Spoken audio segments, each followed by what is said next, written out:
Olha, mas ainda que se trate de uma empresa familiar, no fim de 2022, a Salton tinha só 8 colaboradores da família entre os mais de 500 funcionários da companhia.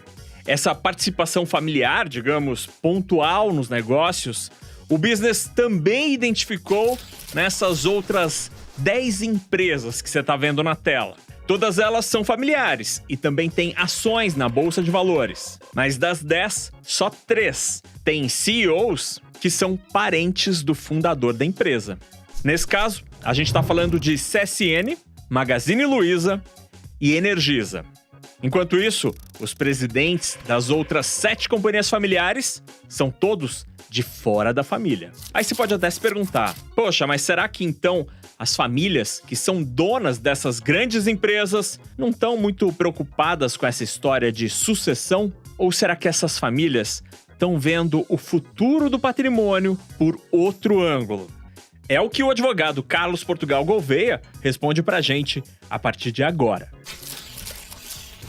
Mais recentemente, nos últimos 5 anos, nós começamos a ter um processo parecido com o que a gente tem em mercados maduros, né? Como aqui nos Estados Unidos, como na Inglaterra, que é você ter os fundadores com uma participação bem menor, às vezes simbólica, nas companhias, né? Aqui, nos Estados Unidos, por exemplo, é normal que os fundadores, mesmo dessas grandes companhias modernas, eles vão ter o quê? Entre em torno de 5%, né, do capital das companhias, do total de ações negociadas. Isso facilita muito porque ela já faz com que essas famílias primeiro tenham eventualmente vendido uma parte do seu patrimônio naquela companhia, com o objetivo já de diversificar o seu patrimônio, né? E aí você já tem essa mentalidade de que esses eventuais herdeiros, eles não vão ser mais donos daquela companhia ou controladores daquelas companhias, vão ser investidores daquela companhia.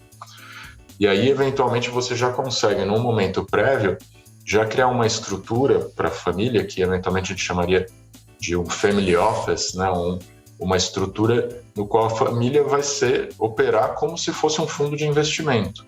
E já mudando essa mentalidade, treinando essas pessoas para atuarem como investidores e não mais como donos, né? Pessoas que vão ter que ficar disputando ali para quem vai ser o dono da bola. Imagino eu que para chegar até aí tem um caminho relativamente longo, né? E isso, demanda um desprendimento que em muitos casos, imagino que a gente não veja, né? Porque tem muito dono por aí que deve ter aquela coisa do sou apegado, não largo o osso de jeito nenhum, não quero ter menos de 51%, porque senão eu não vou mais ser dono, não vou mais mandar. Acho que muitas dessas empresas gradualmente estão se tornando menos familiares.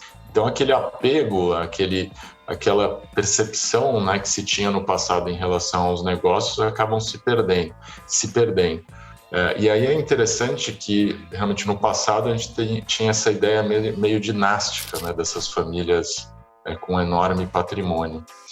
Mas já existe um aprendizado atualmente de que, na verdade, esse patrimônio muito grande ele pode deixar de ser um privilégio e virar uma punição quase para essas pessoas, né? Um fardo para essas pessoas. Não tem como colocar a culpa especificamente em pessoas, mas se a gente olhar alguns dos maiores grupos econômicos brasileiros na década de 60 e 70, o grupo Matarazzo, por exemplo, o grupo Pinhatari, né, que era o grupo siderúrgico brasileiro ali na década de 70 e 80, a gente não conseguiu ter essa transição, né? Foram empresas que eventualmente tiveram que ser vendidas, e se a gente for olhar na estrutura desses grupos, o que faltou foi realmente pensar nessa transição, né?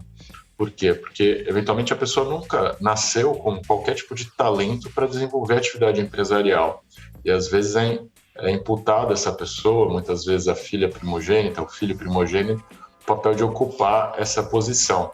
E a pessoa não tem nenhum prazer, nenhum gosto e nenhum talento para desenvolver aquela atividade.